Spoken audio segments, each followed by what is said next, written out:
You're watching Eyewitness News. We are live at 5 o'clock. Developing right now, in about 90 minutes, Silfab Solar wants to reopen its facility in Fort Mill. This after the state forced it to stop operations. I'm Erica Bryant. I'm Evan Donovan, and tonight for Scott Wickersham. Silfab allowed Channel 9 into its plant today to see where the hydrofluoric acid was dripping.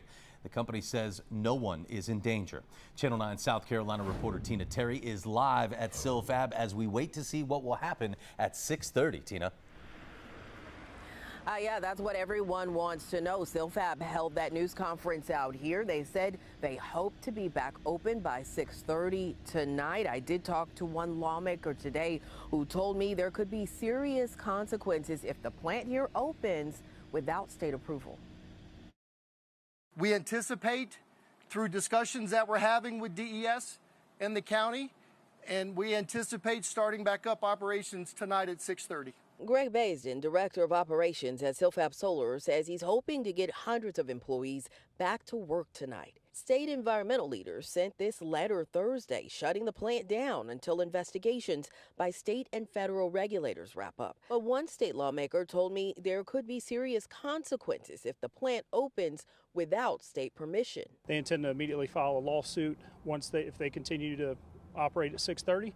There's going to be a lawsuit, and I've also been in communication with the AG's office, who's also willing to help as needed. Today, Silfab reiterated no one was at risk during an accidental leak of water containing potassium hydroxide Tuesday, and they said a leak of hydrofluoric acid discovered by county emergency workers Thursday actually happened February 23rd. When we received the first shipment of HF, several thousand gallons, and it's stored in the third door over there, we offloaded, and part of our follow-up inspections, we recognized very small drip that was occurring at the base of the tank. The company says it immediately worked to cordon off the area and fix the drip that they call minor. They say it did not require notifying regulators. We followed the procedures.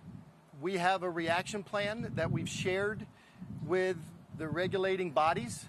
They've accepted that reaction plan, and a drip of that magnitude far from qualifies from notification. If they are not required to do it under federal regulations or state regulations, that's obviously something we need to address. York County Council also met today to talk about possible legal options in this situation. Now, they went into executive session. That is despite a request by two council members to have this conversation in the public eye. Now, after executive session, they came back out. They voted to direct county management and legal to exercise all powers in the county's authority to direct, support, and ensure Silfab follows all SCDES directives. Representative Martin told me that the Environmental Protection Agency is expected to be on the ground here at Silfab on Monday rather than Wednesday. Back to you at the desk.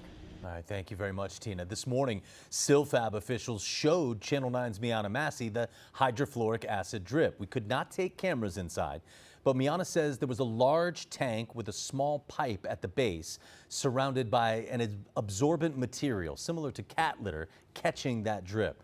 Silfab says its monitors did not detect any contaminants in the air.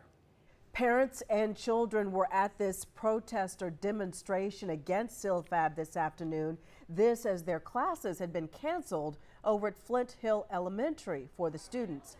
Members of the organization called Move Silfab say they want more of their questions answered about how these situations inside the solar plant are happening and when they're happening. A Silfab employee said today the Fort Mill School District should have never closed Flint Hill Elementary because of this leak. It never rose to a level that would prompt or should prompt the school district to cancel classes on 2 concurrent days. It's unfortunate that the school district decided to cancel without having all the details. The district tells us it has not decided whether students will return to Flint Hill on Monday. Now is a good time to download the WSOC Now app. If you have it, you've seen alerts just like this one, keeping parents updated on the status of Flint Hill. We'll do the same when a decision is made about Monday. You can also find all of our previous Silfab leak coverage. It's free in all app stores.